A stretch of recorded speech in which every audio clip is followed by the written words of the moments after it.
This week on a podcast from beneath, we're here to chew ass and kick bubblegum, and we're all out of ass, or something like that. Coming to get you, Barbara. It has been established that persons who have recently died have been returning to life and committing acts of murder. The unburied dead are coming back to life, seeking human victims.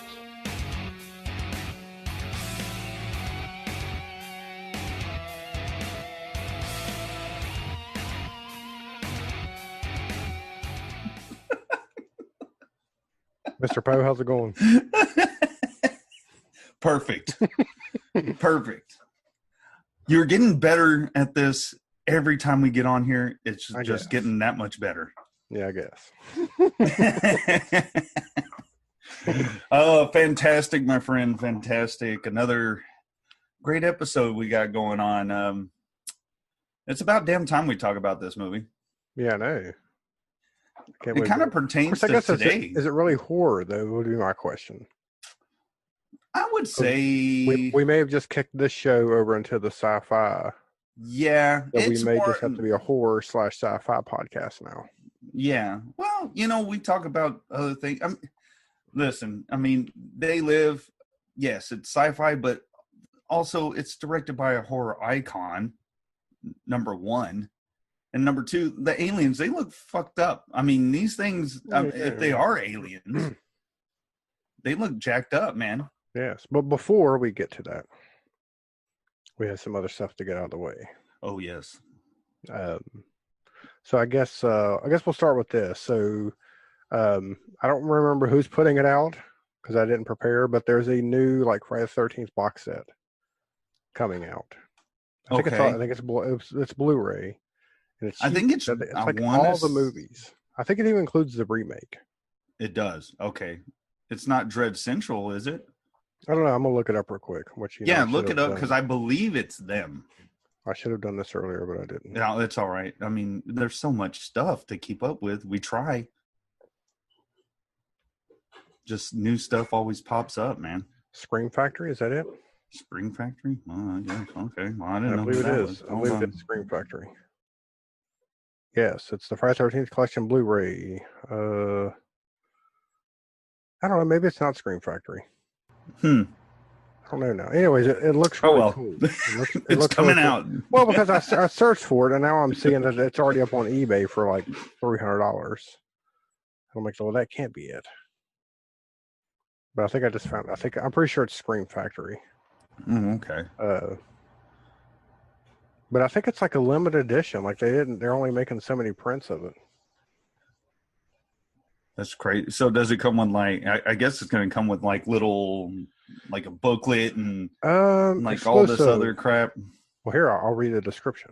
Oh, okay. Well, Friday the that'll work. 13th collection, deluxe edition, plus exclusive lithograph and poster. So that ain't bad. You get all 12 films on 16 discs.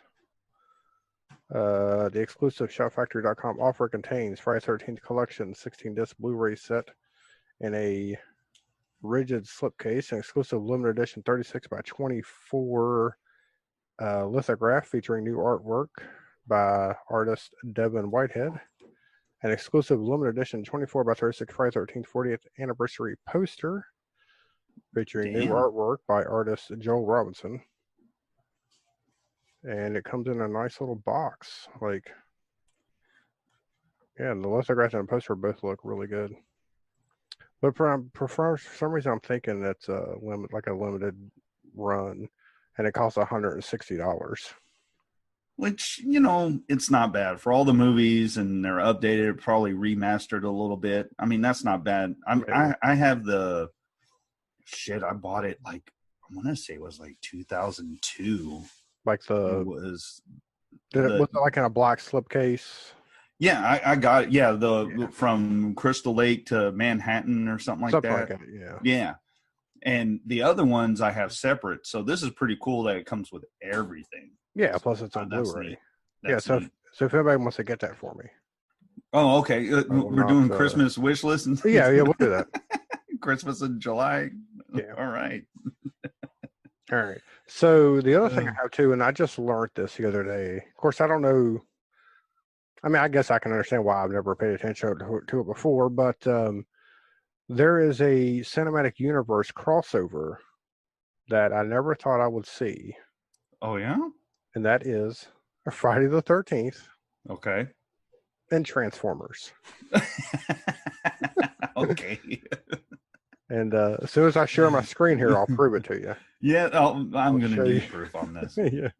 I just So am. let me share my screen that has my browser on it here. You just let me know when you can see it. Let's see. It says sharing screen. Let's see this. I mean, that's crazy. Oh, okay. All right. All right, so here it is. Can you see it? Okay, Transformers Transformers. 2007, full Okay. cast and crew. All right. We've got. Oh, wait a minute, my find's not working. Here we go. I got it. This show's high tech, people. All right, so we got Trent here. This character Okay. named Trent, played by Travis Van Winkle. Okay. If I go to the Friday 13th, we have Trent, played by Travis Van Winkle. What Let me in the scroll hell? up. There you go, Friday 13th, 2009, just to make sure. Holy Yeah. What? That is. So this guy connects the two. Poor guy. He's got giant robots fighting around him. He goes to Crystal Lake. How shitty of a life do you have to, or shitty of luck anyway to have? So that's like the next crossover that I'm looking forward to. I was thinking like Optimus Prime is like Autobots. We have to take down Crystal Lake, and then you see Uber Jason come out. Well, it could be the Jason from the upgraded Jason. Yeah, Jason X. Yeah, Yeah. fighting Bumblebee. I think that'd be pretty cool. So stupid. That's crazy, man. I mean, the shit that you find sometimes. I mean, I don't know how you stumbled upon that, but that's awesome. Well, I was watching. There's a YouTube channel I watch called Mr. Sunday Movies, and they were basically destroying Transformers. And then that was like one of their little fun facts. You know, Was that crossover? When Transformers first came out, I know we're getting away from what we're talking about, but Transformers, when it first came out, I really I liked it a lot. It's just they just kept going with it, and I think that's what ruined the franchise. They kept trying to go bigger and badder, and they just got to a ridiculous point, I think. That's just my opinion, because the first one was like, wow, this is cool. They're finally on the big screen. It was, it was neat. Yeah, but they changed too much stuff for me, like the cars. Yeah. Bumblebee should have been a bug. And I get it. GM was was their product placement or whatever. Yeah. Well, And then changing the rig style of Optimus to not have the flat front. Well, I was just like, I don't. plus Megan Fox wasn't bad to look at either. Yeah. So. And then Shia LaBeouf just being annoying through the whole fucking movie. He's always screaming. Yeah, it was just annoying. Yeah. So yeah, I I didn't got really. you. Although I've heard really good things about the movie Bumblebee, so I may check it out because it's on Hulu, I think. Yeah, it's on Hulu, and I think it's on Prime as well. Because they go back and fix it. He's a bug now, and I think Optimus is like the whatever that type of truck that is. I don't know. Oh, I think they go back and fix all that. So Oh. maybe I'll check that one out. pretty cool. What was there? Something else? There was something else I was want to bring up. Oh yeah. So this is this is like completely not even like way off topic. Okay. More than Transformers? Go ahead. Yeah. I want to hear this. So you've been to Walmart, right? Yeah. Okay. Well, they have Walmart Radio, which plays my entire 8-hour shift. Oh my God. Yeah, it's in the store. It plays throughout the store. So I've heard like this. I've heard you've heard Jack and Diane, right, by John Cougar Mellencamp. I think everybody has. Okay. Yes, they've beaten it to death. Yeah. Well, recently I've been hearing it like once a day, every day, right? And, God. So I'm sorry. It gets me thinking. All right, when I hear the lyrics, I'm like, you're putting corn on the shelf, and you're just hearing these lyrics. Mhm. So in the beginning of the song, As you would, but Yeah. go ahead. In the beginning of the song, he mentions that the two characters Yeah, Jack and Diane. they're in the back of the car, right? Yeah. And then he says that they're sucking on chili dogs behind the Yeah. tasty freeze, right? Does that sound like that old Diane maybe went ass to mouth? I think that song is about finger blasting your Okay. woman in the backseat. That's what that's what I get out of it. Like he's just singing about being young and you know, they're just together. And yeah, I've heard that song about 1 million times. I just thought That's what I get I out just of thought it. the chili dog reference was to going ass to mouth.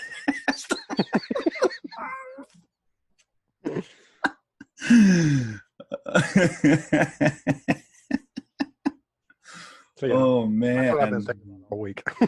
Looking on chili dog. Yeah.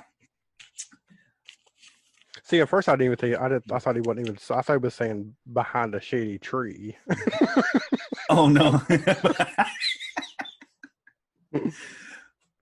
Now, if you probably heard like Goo Goo Dolls Slide about 1 million times too. Maybe if I have, I just Yeah. didn't know what the. You probably heard that You say one. the title doesn't sound familiar, but Yeah. That one song. Why don't you slide? Yeah. is that about going ass to mouth too, or Yeah. Okay. They're all sexual songs that you're listening to in the Walmart Family Radio. yeah? All right. All right. Yes. So we'll just go from that. I mean, let's go to something that people don't want to be connected to. So Okay. we should probably not do shout outs at this point. No, they're going to happen. I mean, we got to follow that up with something. It's not going to be the greatest follow up, but it's going to be something. So we apologize for whoever gets this. So go ahead and give your first shout out there. Okay, well, my first shout out, I wanted to say this movie looks very interesting. Indiegogo's going right now, and it's Debbie Does Demons. It's by Donald Farmer. I mean, they got a heck of a cast already, lined up for it. But yeah, they got the Indiegogo live right now. So I was very interested in it. That sounds like something me and you would really want to watch. And Get behind and watch. What's it about? Debbie Does Demons. Well, I don't want to assume that it's that's that's what it is. Well, it looks like a 70s exploitation film. Okay. So yeah. Are you looking it up right now? No, I was trying to find something else. Okay. Well, anyway, I remember seeing the post on Facebook. You did? Okay. I just kind of looked into it, but that Indiegogo's going on right now. So check that one out. It seemed interesting to me anyway. A director that I've been keeping up with, his name's John Rain. He's got a new movie. They've been doing what they can to get it made. But it's Evergreen is the Blood. Polestar Studios is his baby, and they're getting that together, and that'll be out probably, I want to say, next year sometime. But he keeps updating everything, so if you want to follow him and just keep up to date with who he's got going in it and how far the movie's progressing. So I did want to mention him, and a band that I've been following. They're called Carterized, and they're out of San Antonio. They had a GoFundMe for their music video to be made, but they've already been funded. So that's going to be neat to see that when that comes out. And that's a heavy metal band out of Texas. And I did want to mention some other things. Circus of the Dead. They had a live release, like a little panel for the release, the Blu-ray release from Dread Central. and I got to be a part of that. It was really fun, and I'm looking forward to the new release coming out. They got some behind the scenes stuff and all that other good things. So Oh, I didn't know you were a part of that. Thanks for telling me. yeah, well, I mean, I just jumped on at the last minute, really. Oh, okay. It just popped up on my feed, and I'm like, oh, cool. No, I mean, I jumped in. Oh, I you were was just the audience. Yeah, I thought you I meant was like in you the were like a. audience. I thought you meant like you were like a panel or something. I ain't nobody. I ain't nobody. I'm just some fucking idiot on the internet like everyone else. No, I just joined it. Like they had, they said submit your questions and all this stuff, and the first 10 questions they get a free Blu-ray. So I think I might be getting a Circus of the Dead Blu-ray. I already own it on Blu-ray, but the Dread Central release of it. Oh, there you go. Pretty So, cool. But that was the other night. I got to watch them talk about it, and you get to ask all the actors and everything questions. So, and I'll say it 100 times. I mean, if no one's seen Circus of the Dead, you got to check this thing out. I mean, it's crazy fun, man. It's crazy, disturbing, bloody, everything. So check it out. And Billy Pond is it's awesome. on what? It's on Tubi, right? Oh, it's on VOD everywhere now. Okay. Yeah, I remember, you can get it on Vudu and everything. I think I started watching on something, but I got interrupted, so I'm going to go back and it was finish probably they had it on Prime for a while, and that's where I stumbled onto it. And then I was like, how the fuck did I not hear about this movie? It was made in 2014, I believe. And I was like, holy shit. So, and then after that, I just followed them, and I got to meet those guys up there at a Cult Classic convention. So, and now that they've got a wider release for this movie, they'll be going to different cons probably all over the country. So, right. That'd be cool. Yeah. So, and that's about it for me, man. All right. Well, tomorrow, when I mean tomorrow as of the day we're recording this, which is going to be Friday the 17th, the Indiegogo for Reunion from Hell will be going live. And that's from writer and director Hayden Newman. Oh, okay. Yeah. I know they put that on hold. So now it's going to be live again? Yeah, they're Indiegogo. Okay. Going to start back up on Friday the 17th. Oh, badass. 9 a.m., I think. I can't remember.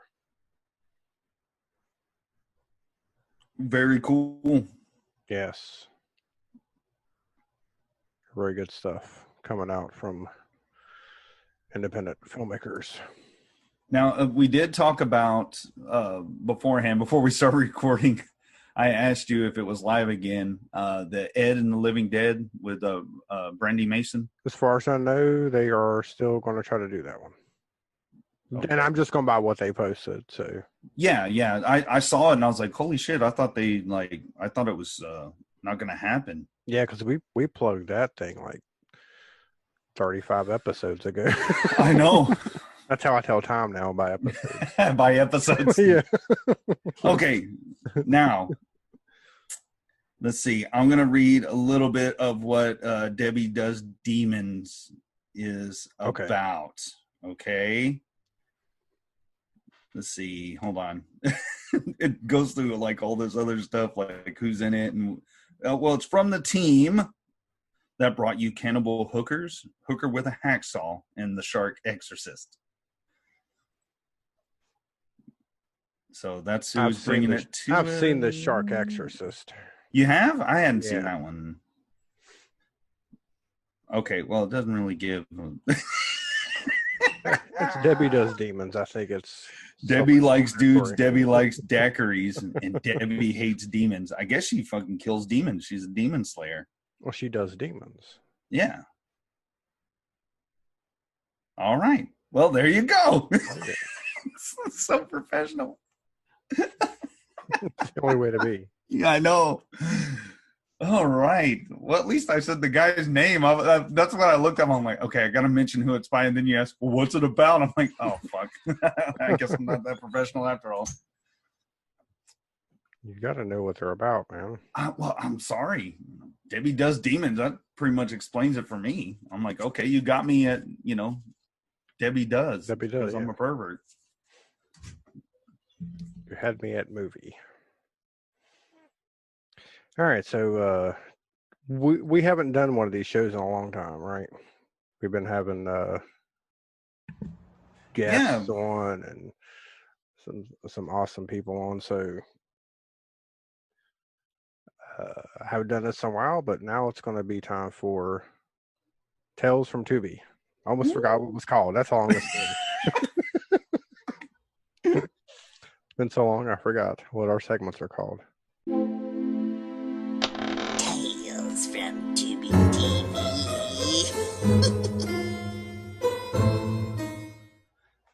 This little movie is from 2019. It's called Lake Artifact. Huh. 5 friends go on a weekend getaway to a cabin in upstate New York, where time and space begin to function without reason, only to slowly turn them against each other one by one. Very interesting way that they handled the time travel and like parallel universe part in this movie, and it was really good. So is it kind of sci-fi-ish, I guess, and horror, or It's is it listed. just... Well, I mean, if I look at the listing here on IMDb, it's listed as a what do they have it listed as? Comedy, horror, sci-fi. Oh, okay. Well, but it's not really. It's not a comedy. You know what I'm saying? Did you laugh at all during it? No. Okay. But I mean, I'm just saying it's not even like a, because whenever if you tell me, hey, it's a comedy, then I'm thinking that they purposely made it funny. Where sometimes somebody may list a movie as a comedy because it's it's like bad and they're just but no, this is not I don't know why they have comedy listed there. Like Neil Breen's should be labeled comedy. Yeah, because that shit's hilarious. Yeah, but I mean, this is like, I mean, I guess just because they have like maybe like a scene where they're like drinking and partying and it's kind of lighthearted. I guess maybe they say it's a comedy from that, but no, I wouldn't consider it a comedy. Okay, but it's definitely worth a watch. It's free. It's on TV. I rather enjoyed it. Interesting way they done time travel and parallel universes. So definitely give that one a try. I'm interested. I'm trying to add stuff on my Tubi queue all the time. Like I'll come across something like that looks interesting. Is that kind of how you stumbled upon it? You're just like, oh, let me check this out. Yep. It showed up and I was like, I think it was because I'd watched something. Oh, it was because I'd watched Harvest Lake. And it said, because you watched that movie, you may also like this movie, which has lake in the title. I couldn't think of that fucking movie the other day. I was trying to figure. I was like, "What was that movie we watched?" And we loved it so much. And I mean, yeah, the graphics weren't that, the practical effects weren't that great, but they were still pretty cool. Lake? I thought the practical effects were really good. No, what's that other one? Lake Nowhere. Yeah, Lake Nowhere. Lake Nowhere was the one where it was like looked like it was like a early 80s film. Yeah. Like 8mm.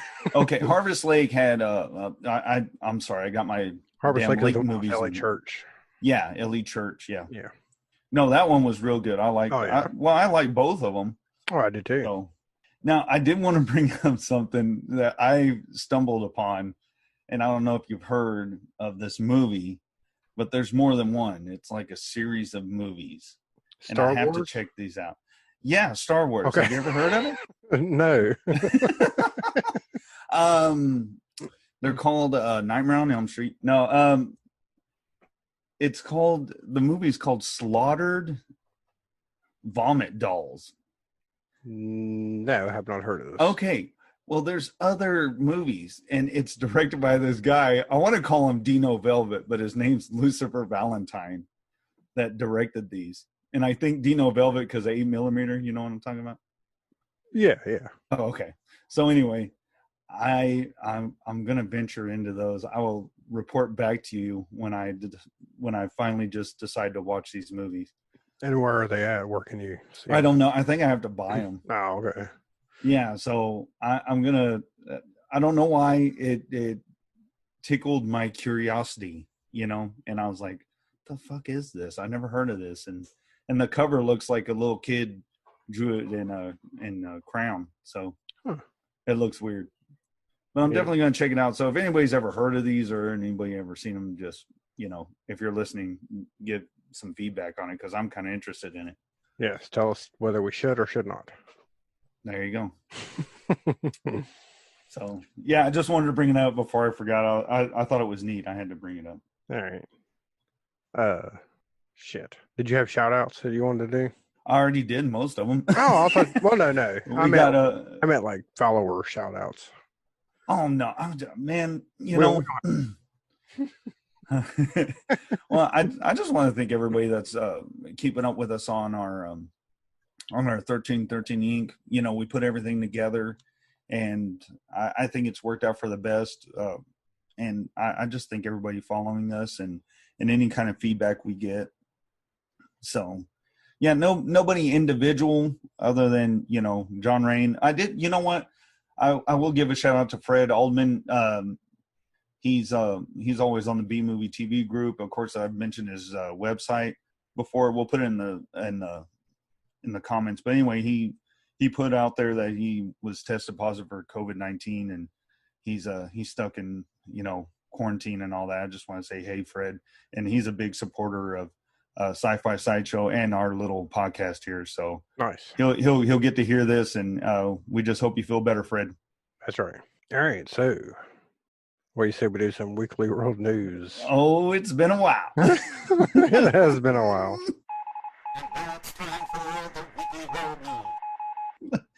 I'm so far. I have no idea what's going on in the world. And without the weekly world news.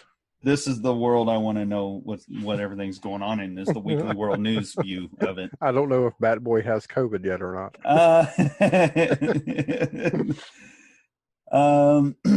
No, but I will read a couple of these off. The first one I'm going to read off is a gunslinger. It looks like Annie Oakley. It says gunslinger reincarnated as a stripper. So we got a gunslinger that got right back, and now she's stripping. It doesn't say where she's stripping. What's her stripper name? Does it say? No, it does not. Oh. It just says reincarnated as a stripper. That's it. That's all I got. Okay. No, I'm joking. Let's see.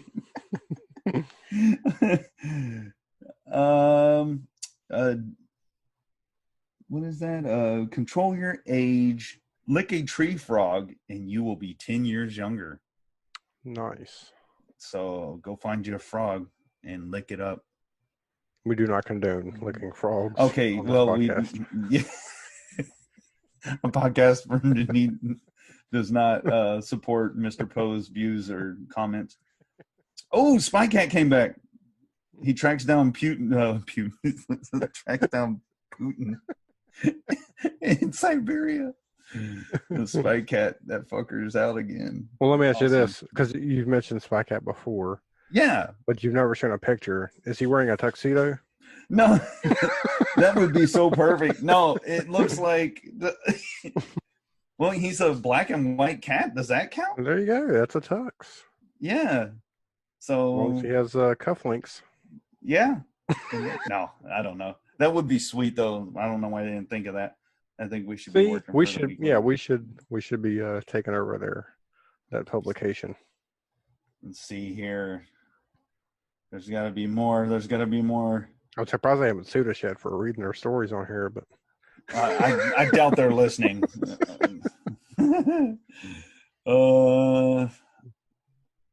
Bigfoot hooker. All right. Oh God, this picture's terrible. Bigfoot hooker to release her book, The Harry Hooker Does DC. Now that's a movie. There you go.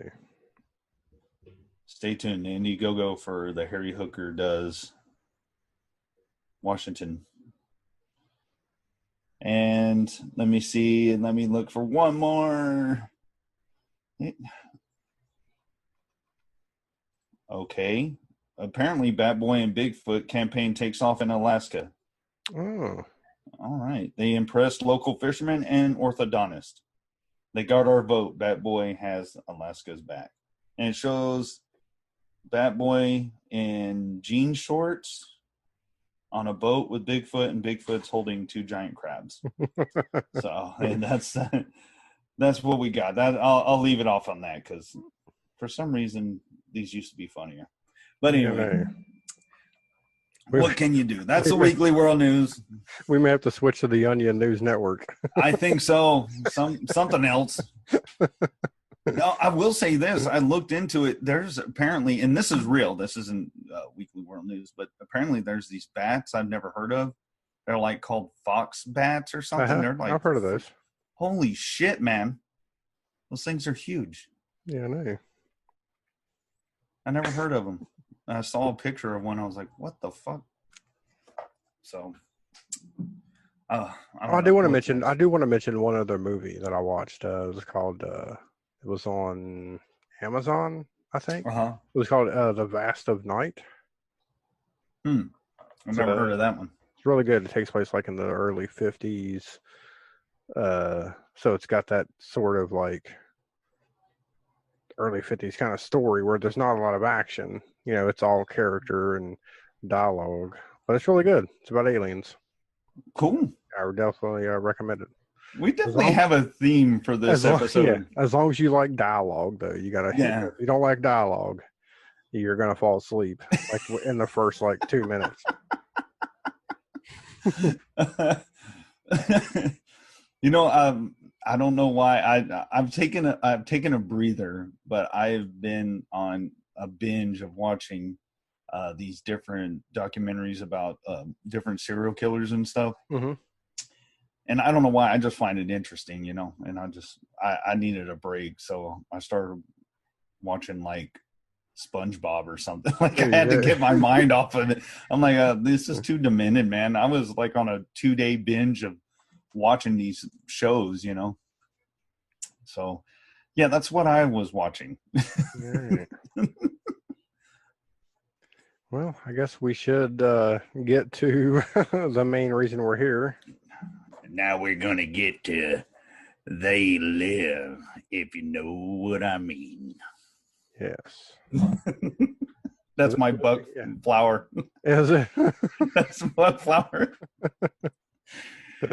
So this movie came out in 1988. I was 35. I mean, I don't know how old I was. What? Directed by John Carpenter. Mm-hmm. Written by Ray Nelson. Of course, it's based on his short story, 8 o'clock in the morning. I guess, you know, John Carpenter wrote the screenplay. Stars Roddy Piper, Keith David, Meg Foster, Mr. Poe. What do you think about They Live? Well, first off, I mean, Meg Foster, man. Those eyes. Those dude. eyes, yes. Those freaking eyes. Like back in the day. I mean, even now, I got to see her at Texas Frightmare, and those eyes are still Oh, really? I didn't know that. freaking blue as hell, man. You can get lost in them. But yeah, I love this. I mean, the cheesy one-liners and all this stuff. But, you know, if people watch it now, it kind of pertains to what's going on, you know, with what we're going through right now. And I think it did. you know? Even when it came out, it did also. Oh, yeah. I mean, consume and, you know, obey and all this stuff. I mean, that just... Reaganomics. Oh, man. I'll tell you that it has a special place in my heart. You know, it's not the greatest movie ever, but it's still a fun watch. It's up there, though. Oh, yeah. It's definitely the best Roddy Piper movie. Yeah. We're not going to mention Hell Comes to Frogtown, but yeah, I love this movie. I mean, it's just a fun movie. I actually went ahead and just bought it because I didn't own it. I couldn't believe that. But did you get the Blu-ray? No, I got it on VOD so I could watch it. Oh, like just digital copy. Yeah, I just got it on my Vudu account.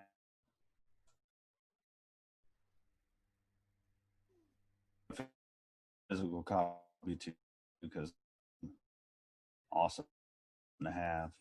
Yep, you were cutting up there a little bit, dropping out.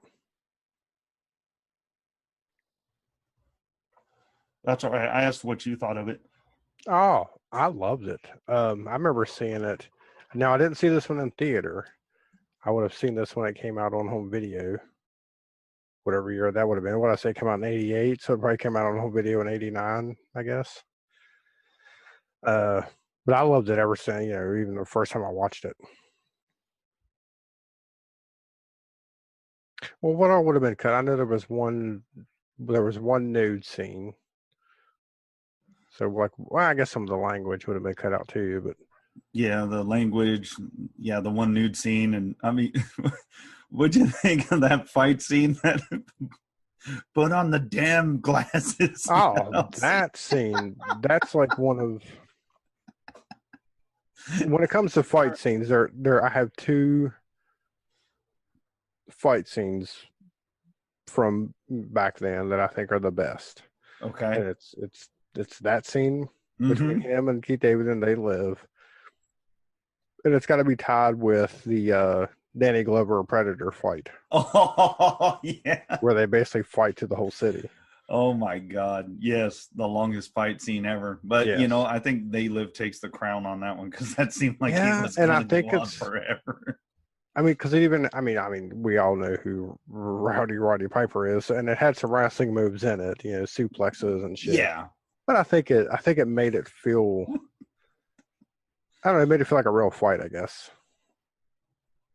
If that makes sense. If that makes sense, because you don't see, what I'm saying, whenever you watch, the Predator fight, they didn't have wrestling moves in it.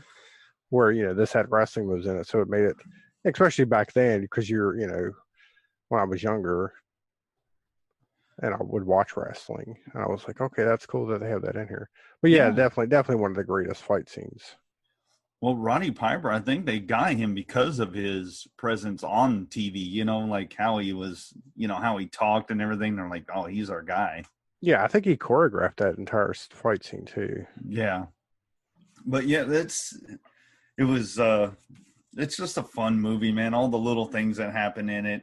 Of course, the one-liners, like "Mama don't like no tattletales." He's about to shoot that alien in the head, and it disappears. But I'll tell you, my favorite character. I like George. I like Buck Flower. He's just that voice of his. He's like, "Blow it out your rear." Whenever the TV, what is it? The intermission or the. I can't even talk right now. Right. When they're cutting in and out of the frequency, there you go. And they were trying to do that transmission through there, and he got up. He's like, "Blow it out your ass" or some shit like that. He turned the channel. He's like, "You keep interrupting my program." Yeah. Yeah, I was trying to look up some of the quotes there, but there's they have like a lot of them listed on here. Of course, Kick Ass and Chew Bubble Gum and oh shit, man! Looked like your head fell out of a dip in 1957. Is that what it was? Yeah, there you go. When he saw that old lady. When I take my, when I put my head fell. No, you look like your head fell in the cheese dip back in 1957. Yeah, when he saw the old lady at the store, he's like, "See, I have my glasses off. She looks normal. I put my glasses on." Yeah, but imagine that. Like, I think they did a good job with that, because imagine getting glasses like that and seeing all that shit. Like, I think Roddy did a good job. He looks like confused as shit. Like when he's over there looking at the magazine, and then he takes his glasses on and off, and then he looks over at that guy, and he's just like, he takes his glasses off, his eyes are still wide, like, what the fuck did I just see? Right. I thought he did a great job at that. That was awesome. Oh yeah, and the look of the aliens I thought was really cool. Oh yeah, the alien with their bugged out eyes and I don't know, they got like almost, their eyes look like they were metal almost. Yeah. And it looked like they kind of just looked like they were skinned, right? Yeah, they look like, I don't know. Yeah, they're skinned and just ugly looking. And apparently they controlled the whole world. Yes, they controlled the entire world through the media. Hint, hint. That's probably what's going on right now. I need to find me a pair of those glasses. Yeah, so we can put them on and see all the newspapers say obey. And watching TV, and you see Donald and Ivanka and everybody up on TV, and they all look like that. That'd be crazy. Like, oh shit. It's them. Or it's they. They live, yes. No, I think it's a really that's like a really good. Like I said, I mean, I don't know when the original, what was it based off of? What I say, a novel or just Yeah. a story? Like I don't know when that was originally written. But I mean, this definitely had the. It was definitely telling the story of the '80s and consumerism and Reaganomics and all that stuff. Which still is happening today. I do want to mention wasn't that a dick move of Meg Foster to throw Rowdy out the fucking window of a 2-story fucking condo? I mean, golly. I was like, holy shit, that went like, to quote Ron Burgundy, that escalated quickly. I mean, it was like, let me show you. And whoa, I was like, holy shit, I forgot about that part. I was like, God dang. I thought you were dead. Now, what did you think about the the music, not the movie? We were talking about the movie now. The music? Oh, I mean, shit, it fit perfect, I thought. John Carpenter. Yeah. His soundtracks are always awesome. Well, because he takes I think because he takes time with it. I think he just takes time with it. And plus, he's a smart guy. He knows what he's doing. All right. So, yeah, and nothing iconic like Halloween. Like, if I hear the music from They Live, I'm not going to be like, oh, that's from They Live. I wouldn't think that. You know what I mean? You don't think you would? I don't know. I don't think I would. I think I would, because I can, like, his music. I mean, his stuff is so, like you said, with Halloween. I mean, you hear that, you know what that's from. Yeah. Fuck Escape from New York's the same way. You hear that, you know where that music's coming from. Yes. When you hear Escape from New York. And I think, when you hear the music for this one, and yeah, I think you would just know. I'm gonna test you. Like, I'm gonna test you one day. I'm just gonna play it. You should. No, test me. Just to see if you know it. Yeah, I would love to be tested on that, because I don't know. Maybe I would, but I don't think I would. I don't know. You don't think that it has that not standalone quality? Not to me, but who the fuck am I, right? No, but yeah. Well, the line I have come here to chew bubblegum and kick ass, which I apparently messed up at the beginning of this episode. Oh, I thought you did that shit on purpose, but and I'm all out of bubblegum. That was ad-libbed. That was ad-libbed by Roddy Piper. I believe that. He previously had written the line in his notebook of potential verbal bits during his wrestling career. So I guess that was something he was going to use in his wrestling career and use it in this movie.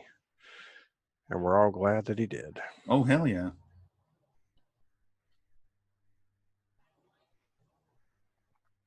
Was there? I thought you had another. No. Well, I do, but I was just kind of reading it ahead of time. Like, Roddy Piper, being a married man at the time of filming, refused to take his wedding band off.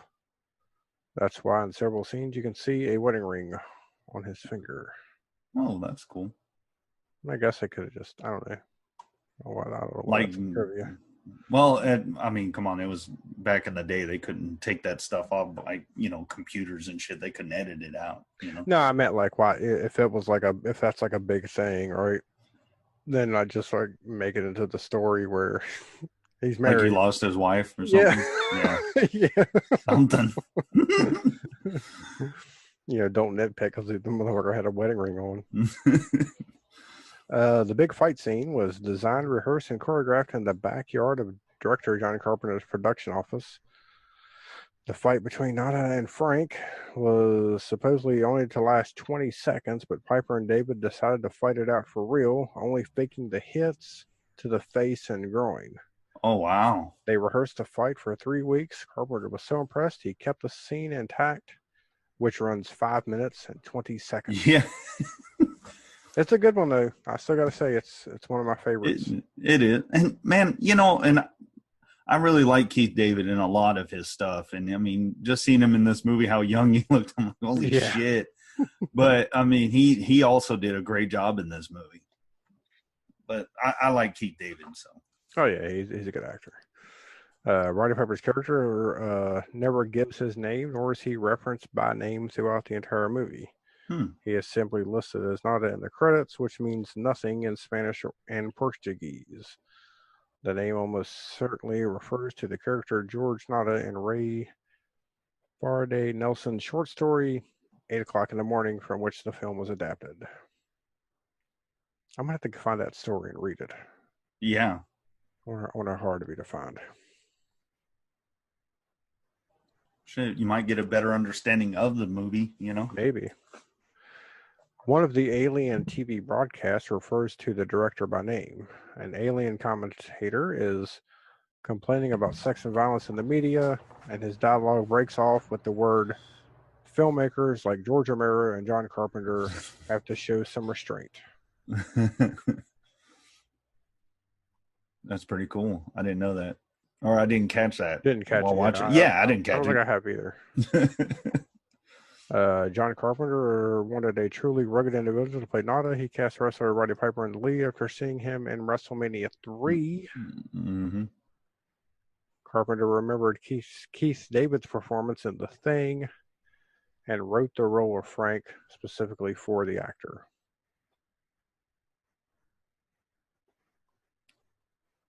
Which is awesome. So Another awesome movie. Oh, yeah, definitely.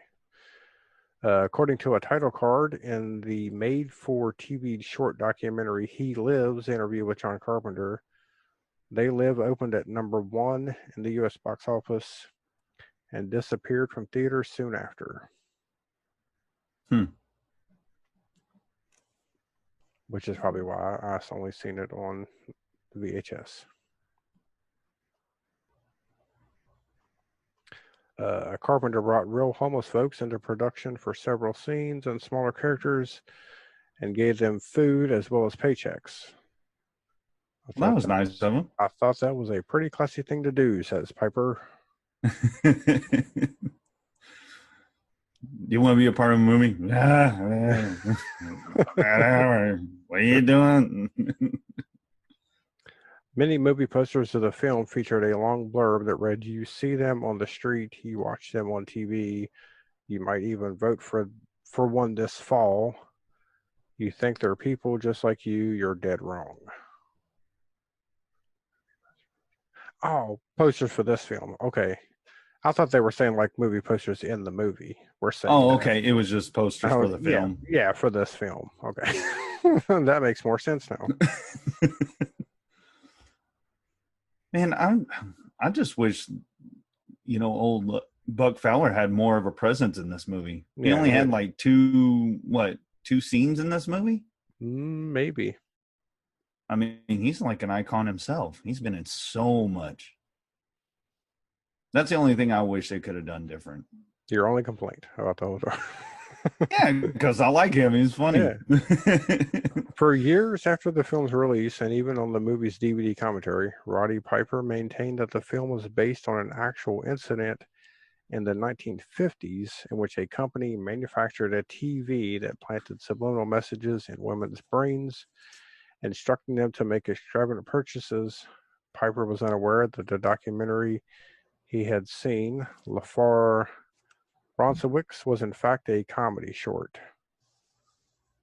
Awkward. So he thought it was real. He thought it was real. It was a comedy short. It was a comedy short, yes.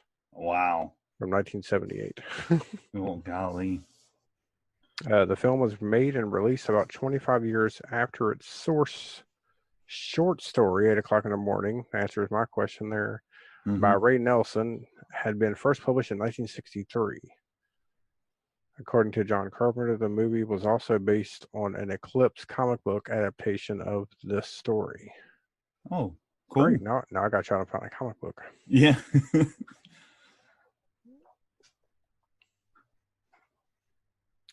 The role of Nada was originally written for Kurt Russell. How great would that have been?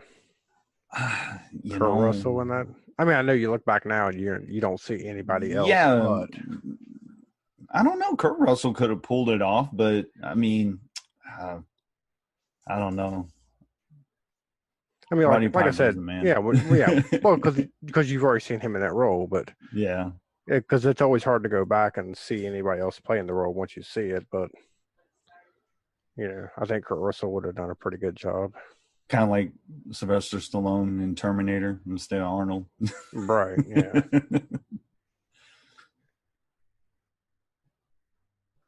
The communicators used by the guard near the end of the. Oh yeah, I knew this one. The communicators used by the guards near the end is also the PKE meter used in Ghostbusters. It's the same prop that they reused them. I believe you're froze up again there. Oh man, I'm glad you brought that up. They just were the Ghostbusters prop. Hello? Yeah, you were cutting out again there a little bit. Oh, okay. Yeah, I was gonna bring that up because I saw that. I'm like, hey, that's the PKE meter. Yeah, I guess they just reuse studio props. Yeah, I guess so. And I'm like, what are we gonna use for communication? I don't know. Ghostbuster, go to over there where they were shooting their thing. I've seen other props being used in different movies. Like I just can't think of them right now. Yeah.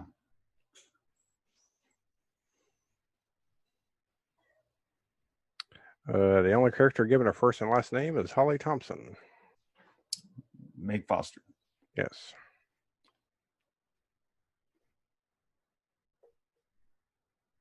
Carpenter is apparently still fascinated. The film opened at #1 at the box office. That's awesome. I just imagine him sitting there like 30 years later. Man, I can't believe that opened at #1. Yeah. Well, I mean, you had one of the biggest wrestling superstars at the time. At the time, yes. Now I was going to say, wasn't he on one of the cartoons also? Remember the Hulk Hogan cartoon? Was he? Because for some reason I just keep imagining like an animated Roddy. They probably did for some reason. I don't know. I remember that Hulk Hogan cartoon, but they weren't wrestlers, though, right? I mean, they didn't wrestle, right? Dude, you got me because I don't remember a wrestling cartoon. Oh man, it had Hulk Hogan. It had Junkyard Dog was in it because he lives in an actual junkyard in the cartoon. Am I making this up, or does this really No. I don't think you're making it up. I just never seen it. I think what was it, Jimmy Fly Snuka or whatever his name? Is that the guy? No, who had the bird? Coco Beware, maybe. I think he was on there. Lou Albano was on it. We're gonna piss off some wrestling fans. Y'all don't know who that is. Yeah. Fucking asshole. Yeah, for some reason I just keep picturing an animated Roddy Piper, and I don't know why. No, I think you're right. I think we're gonna have to look that up. We're definitely gonna have to look that up because I mean I remember a lot of animated shows. I even mentioned one to my wife. They had for a brief moment they had New Kids on the Block. That was a cartoon, and she's like, I didn't know that. I'm like, you're a big fan of theirs. There's just some cartoons that we didn't get to see, I guess, and some that we did. Right. Yeah. So I don't remember the wrestling one.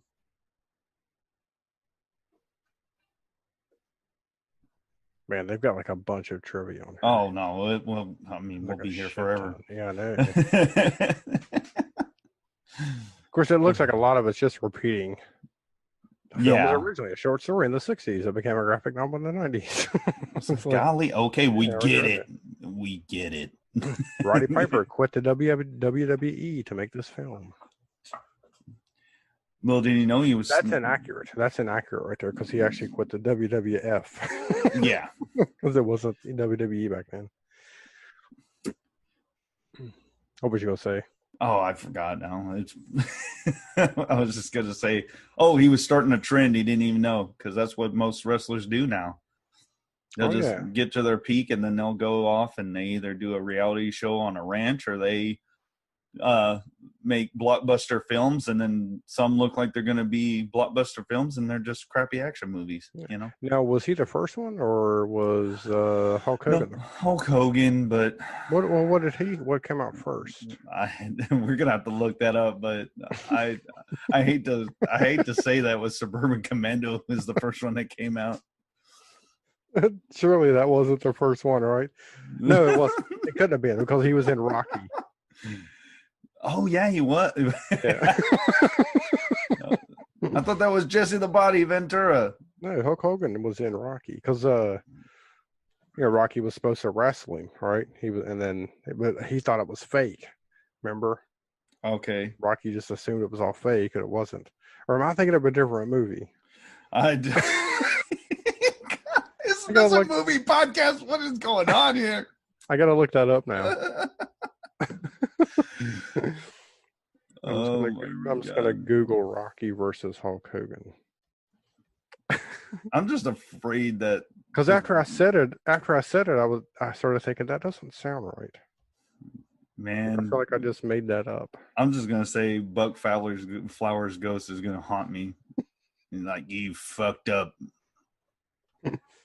You messed up my movie and you couldn't even remember certain scenes. Yeah. Yeah, it was Rocky 3, I think. Hulk Hogan was a maniac filming Rocky 3. Yeah. Oh, okay. So he was in it.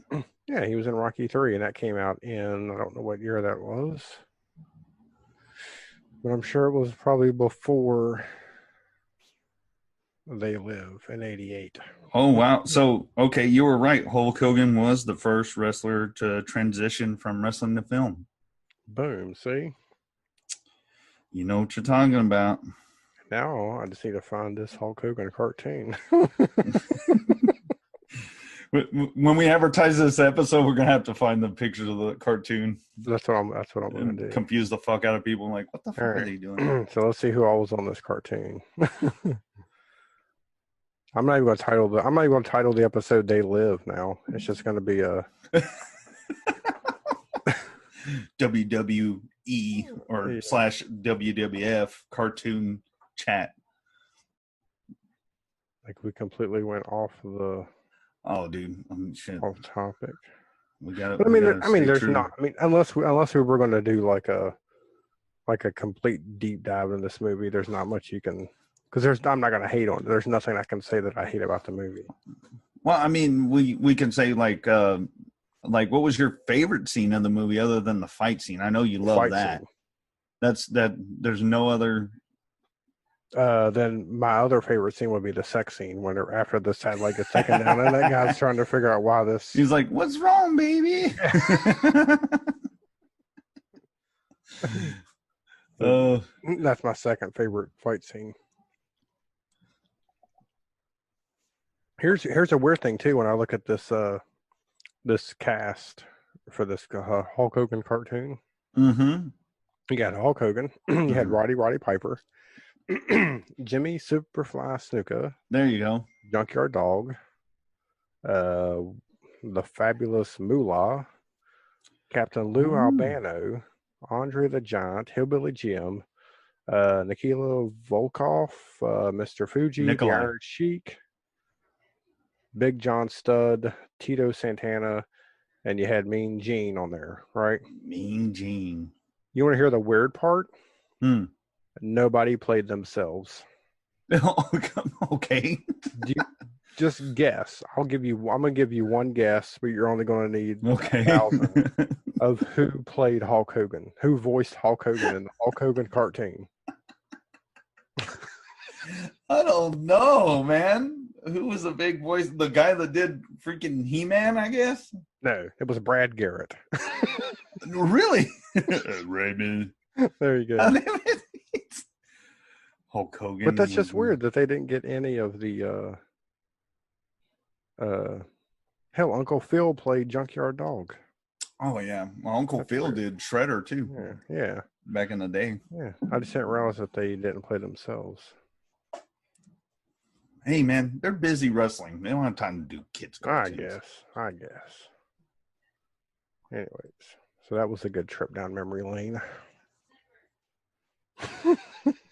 Well, and now I do wish they had like a fight scene at the end of the movie instead of him being shot by the helicopter and that blowing up that whole thing. I don't know. I think that kind of works because once you have the, what was it, 5-minute fight scene, I just think that not all like heroes need to have like an epic ending. You know what I'm saying? Yeah, but I Blows don't up know. the I think it satellite and probably would gets have shot. worked. You know what I'm saying? That's like real. Like, wouldn't it be badass to see like a buff one of those aliens and him and Roddy just get after it on top of the fucking Nah, I roof? don't think that wouldn't have worked. That would have been too. Cheesy? Yeah, that would have been doing it just to do it, right? Yeah. If they would have had like a, some kind of mutant alien come out, that would have been ridiculous. I think it would have been cool. In a movie about aliens. Yeah. That would have been ridiculous. I think it would have been cool to have a big buff alien and then him, they just like body slam each other on top of the building and stuff. Nah, because then you just that was Predator too. Yeah. Well, here's a question for you. Okay. Go ahead. No, go ahead. Like, have the Predator show up then. There you go. Just have a crossover Predator event versus Xenomorph versus They Live.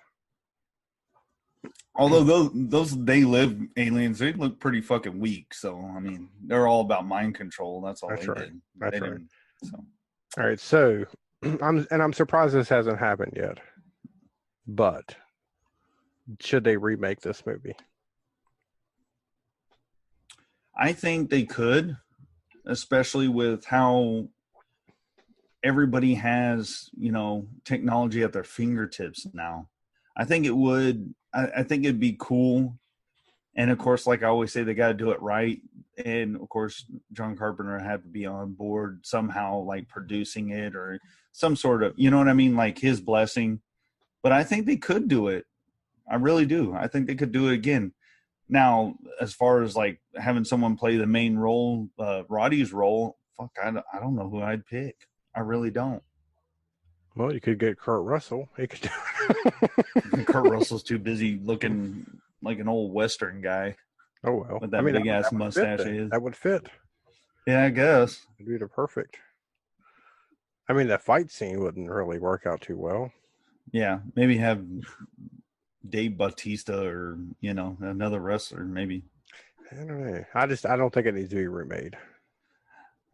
I kind of feel the same way, but also I think they could do I think they could do a good job if they decided to do it. And I would watch it if they did. I don't think they would do a good job. I think here's what I think would happen.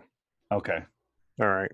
So so the original story was written in the 60s, right? 50s or 60s. Yeah. What is that what I said? 50s, maybe? I don't remember. I'm gonna go with 50s. Just so I don't have to look it back up.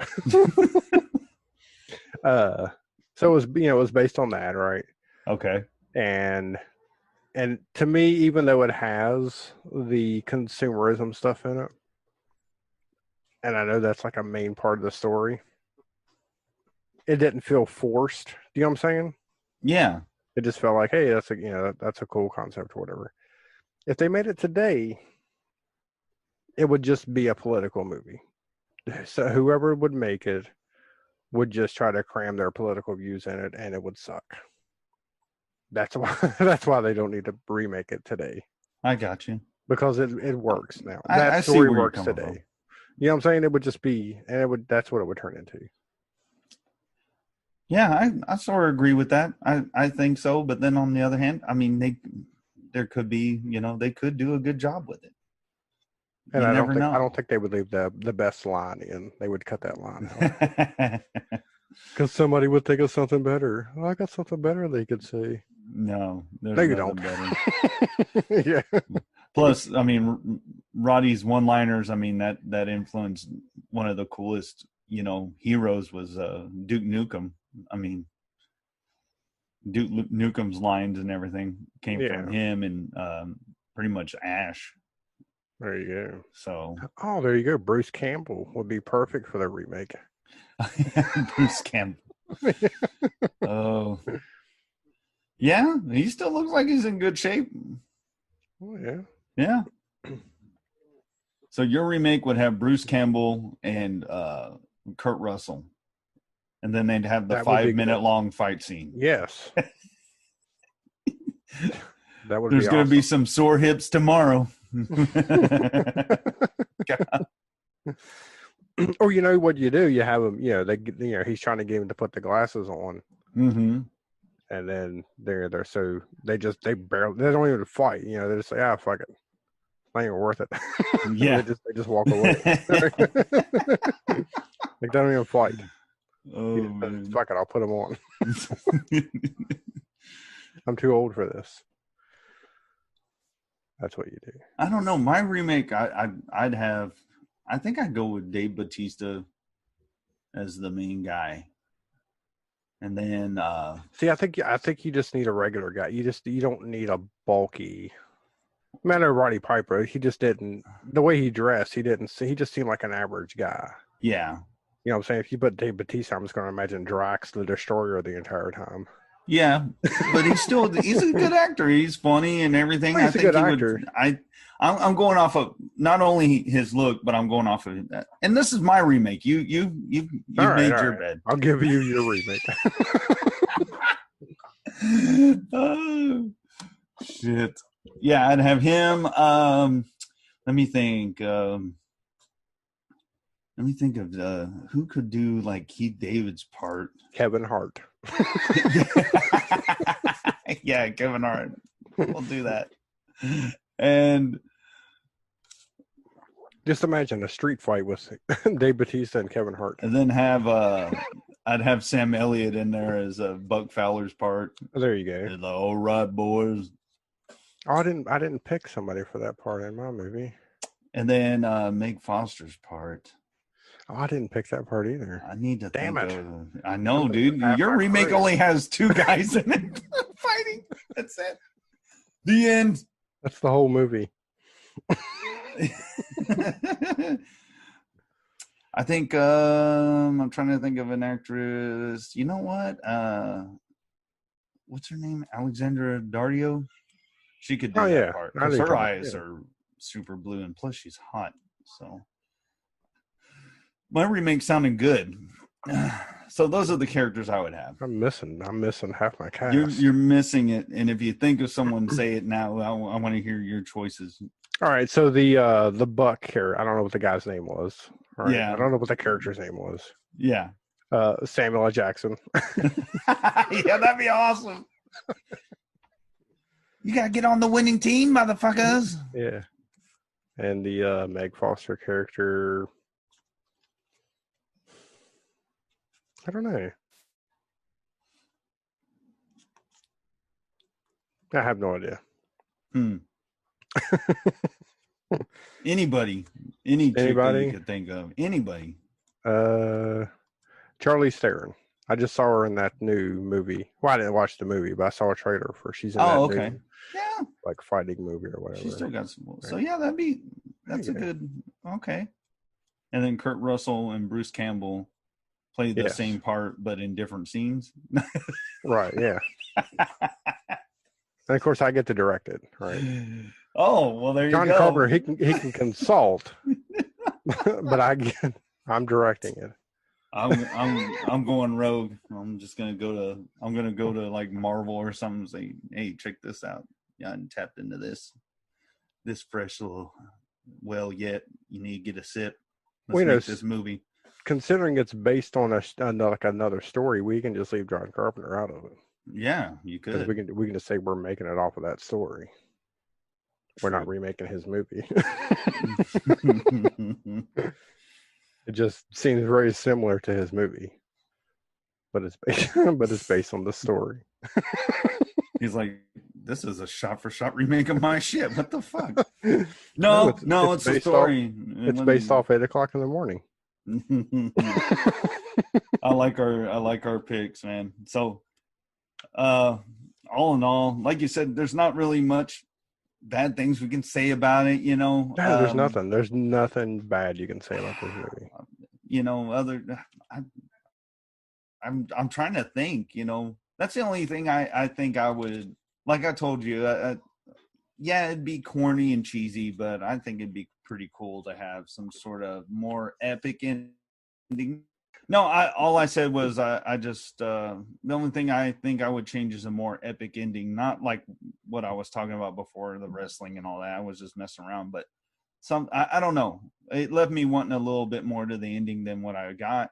Not that I hate the ending, it's just something I think I would change about it if I could change anything. I just think that ending fits the character. I got you. Right. So, but yeah, it's an awesome movie. I don't think they need to remake it. I hope they never do. If they do, I will not watch it. Because I think it's a classic that still stands up. You know what I'm saying? Oh, I hear It you. still holds up today, as the kids say. Yeah. So yeah. Yeah, everybody just watch that one. You don't need a new one.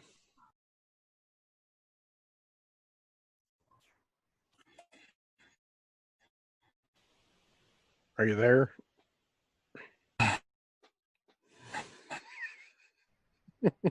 Can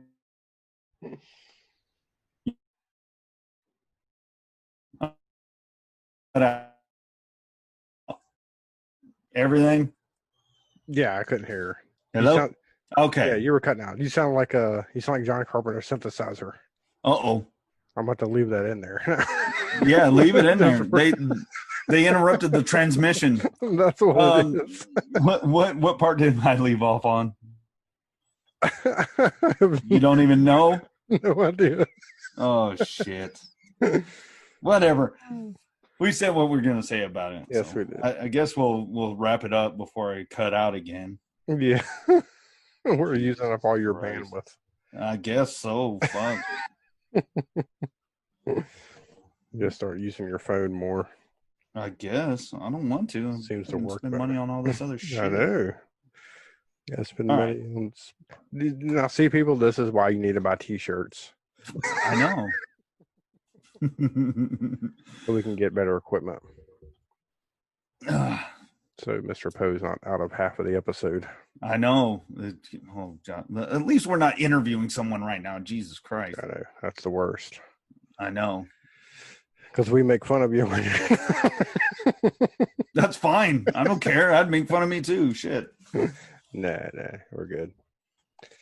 It happens. That's what happens when you're an independent podcast. Doing it for the love of talking movies. Yes. Even though we didn't talk about movies a lot on this one. We talked more about the Hulk Hogan cartoon. That takes up most of the episode. Yeah. Jeez.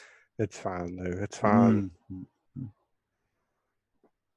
All right. So, where can they find you on the internet? They can find me at They Call Me Mr. Poe on Instagram, Slasher app, and Twitter. And, of course, Sundays at 8, B-Movie TV. You can catch me on the Sci-Fi Sideshow. Only on Roku. And they get involved in the live group chat. Oh, yeah. On the B-Movie TV fans. Which is fun. Which is fun when I can remember. Yeah. That it's happening. Well, it's all right. It's hard to remember sometimes. But that's what I was about to say. Get on the Instagram as well. Find B-Movie TV on Instagram and follow that. There you go. The schedule always gets posted up on that thing too. So there you go. All right, and you can find me on Twitter at 1313 Inc. Which, Twitter got hacked. So if you see me on there asking for Bitcoins, don't believe it. It's not me. What do you mean? I just sent a bunch of money to you for your Bitcoin. It wasn't me. It wasn't me. Oh, no. And of course, you can find the 1313 Inc. Productions on Facebook. We have a group. We have a page. I tried to delete one of them, but it wouldn't let you do it. So both of them are still sitting out there. Just join one. I'm trying to post to both of them. And then, of course, 1313 Inc. Productions has an Instagram account. You can follow us on there. Mm-hmm. And, of course, don't forget, we posted our first video episode on YouTube. It was the Shallow Grave, right? Yeah, Shallow Grave, Plot 5. Plot 5 is on there. It's a video that's on there. Yeah. You can go check it out. Check it out. I may drop it on Facebook too. I don't know yet. Yeah, drop it on Facebook, whatever. I mean, get people talking and watching. There you So go. And of course, we were going to try to do this was a live episode, but ran into some technical difficulties, so maybe we'll try that at a future date. yeah. That way we can have some live interaction. Yeah, that's why I guess we picked this movie, because like you said, we there's not much you can say about this movie. There's little one-liners and everything, but I think it would have been cool to get other people's insight on it. And if you're listening to this and you follow us on the group, let us know what you thought about it. Yep. Just put any So- old posts on there in the comments or whatever. However, There you Facebook, I don't know how Facebook works. Just whatever you got to do. And then we got t-shirts for sale. T-shirts, mugs, hoodies, pillows, notebooks. Just go check out our TeePublic store. Link will be in the description. Awesome. Pick yourself up something nice. And thanks for listening, everybody. All right.